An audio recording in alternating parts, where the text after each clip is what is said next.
خبر آپ کو دیں گے وزیر اعلیٰ خیبر پختونخوا سہیل آفریدی نے رورل اکنامک ٹرانسفارمیشن منصوبے پر سست پیش رفت پر برہمی کا اظہار کیا ہے۔ وزیر اعلیٰ خیبر پختونخوا نے منصوبے کو فوری طور پر اسٹریم لائن کرنے کی ہدایت کی ہے۔ مزید جانیں گے ڈان نیوز کے نمائندے عارف حیات ہمارے ساتھ موجود ہیں۔ عارف، کیا ہدایت دی گئی ہیں مزید؟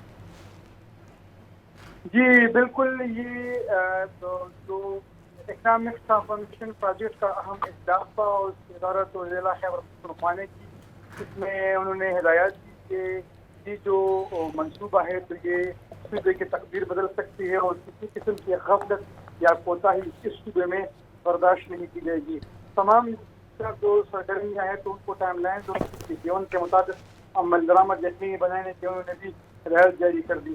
ان کو بریفنگ دی گئی کہ منصوبے کی کل لاگت 30 ارب روپے سے زائد ہے، اس پر 58% فنڈنگ ایباز کی جانب سے ہے اور اس طرح صوبائی حکومت کا 16% اور بینیفیشری کا 36% اس میں حصہ شامل ہوگا۔